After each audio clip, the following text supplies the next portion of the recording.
Hi everyone, Dr. Nani Burns here. Today I will help you correct another common grammar mistake in TOEFL essays. Article use. One of the perennial English grammar questions is how to use indefinite and definite articles correctly. The simple answer is this. Use indefinite article or on to introduce unspecific single countable things, and use the definite article the to talk about specific things or things already mentioned. But what are unspecific single countable things and a specific thing or things? Knowing about this is one of the most challenging aspects of English grammar, since this concept isn't common in most languages of the world. So most of you might think, what's the big deal? Let me first highlight why it is a big deal. Consider these two sentences. I need iron. I need an iron. The word iron can mean the chemical element or the household device used to smooth away wrinkles. So how do we know which is which? Through the indefinite article on. The first sentence without the indefinite article means the chemical material. An anemic person might say, I need iron, to mean she needs to eat iron-rich food. The second sentence with an means the countable household device. So a person wanting to iron his shirt might say, I need an iron. As you can see, the meaning changes with and without an indefinite article. Similarly, the definite article the can alter the meaning of a sentence significantly. Consider these sentences. I need the iron. I need an iron. In the first sentence, the indicates a specific iron that the listener knows about. The iron could refer to chemical element or the household appliance. But regardless, the listener understands which one the speaker needs. On the other hand, the second sentence uses the indefinite article on, meaning the listener only knows that the speaker needs a household iron, but not which specific one. If there are multiple irons available, the listener might ask, which one do you need? While the rules seem straightforward, using these two articles correctly can be challenging for a few reasons. Number one, countable versus uncountable nouns. Using the indefinite article on requires knowing whether a noun is a singular countable noun. Unlike uncountable nouns or plural nouns, which don't use indefinite articles, singular countable nouns need an indefinite article when referring to a single unspecified instance. However, distinguishing between countable and uncountable nouns can be tricky. Number two, specificity and context. Using the definite article the correctly depends on whether you're referring to something specific or not. Sometimes specificity is obvious when there's only one of something or when it's been previously mentioned. However, other times it's determined by context, and understanding this context can be difficult for non-native speakers. I will explain these two challenges in more detail today. You can find more comprehensive video lectures on this topic in the description section below. Nouns must be used as either countable nouns or uncountable nouns in a sentence. Using the indefinite article correctly depends on whether a noun is countable or uncountable. Different grammar rules apply to these two types of nouns. Uncountable nouns are always used in their singular forms since they refer to uncountable things. They cannot be in plural forms and cannot be used with the indefinite article or on. For example, advice is an uncountable noun, so the following hold.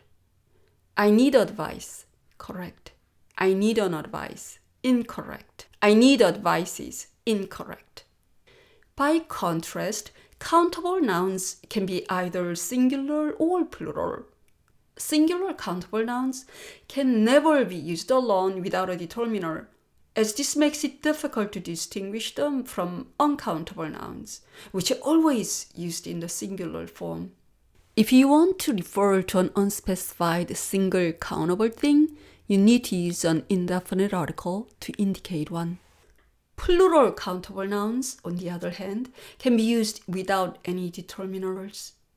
For example, book is a countable noun, so the following hold. I need book, incorrect. I need a book, correct. I need books, correct. Because of this rule, when iron is used without an indefinite article and in singular form, it is used as an uncountable noun, meaning the chemical material. When it is used with an, it's a countable noun, referring to the household device.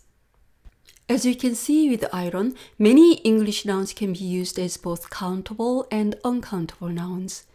That is, they can be used with or without an article, or used in singular or plural forms. However, the meaning changes depending on the usage. Consider this example. I like chickens. I like chicken. In the first sentence, chickens in its plural form indicates the countable aspect of the word chicken, so it means living chicken animals. By contrast, in the second, chicken is used in a singular form without an indefinite article, so it refers to some mass, such as uncountable chicken meat. So to use the indefinite article correctly, we need to know whether a noun is countable or uncountable. While some nouns are almost always used as one or the other, most English nouns can be both. Unfortunately, there's no clear logic or reason why a noun is one or the other. Native speakers simply use them in specific ways. That is, native speakers determine whether a noun is countable or uncountable based on usage. This reliance on usage can make using the indefinite article challenging for ESL learners, even though the underlying rules are relatively straightforward. Unlike many other languages, English grammar distinguishes between specific and unspecific things, and you must express it explicitly. To talk about specific things, most commonly, we need to use the definite article the before the noun. This applies to both countable and uncountable nouns, and singular and plural nouns. So, for example, all of the following sentences are correct syntax-wise, but they all refer to something different. I saw a dog, a generic dog. The listener doesn't know which one. I saw dogs, generic dogs. The listener doesn't know which ones. I saw the dog, a specific dog. The listener knows which one. I saw the dogs, specific dogs. The listener knows which ones. I drank water, unspecific water. I drank the water, specific water. Specific things are those that both the speaker and listener know which. The definite article the signals this shared understanding.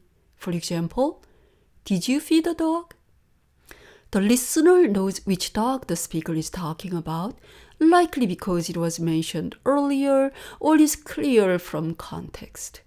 The is used whenever the speaker thinks that the listener knows which thing the speaker is talking about.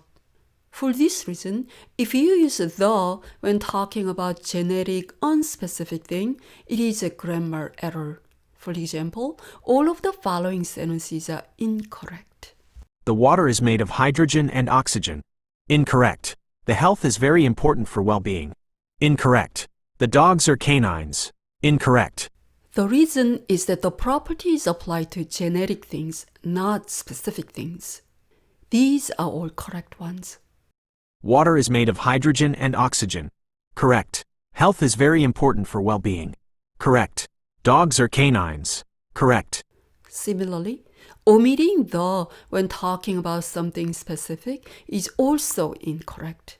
For instance, all of the following sentences are incorrect. Water in this bottle is fine to drink. Incorrect. Life of Shakespeare is unknown. Incorrect. I like flowers in your garden. Incorrect. The reason the should be used in these cases is because they indicate specific things as the nouns are restrictively modified. The water refers to the specific water in the bottle. The life refers to the specific life of Shakespeare, and the flowers refers to the specific flowers in your garden.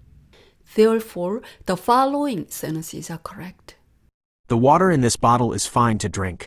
The life of Shakespeare is unknown. I like the flowers in your garden.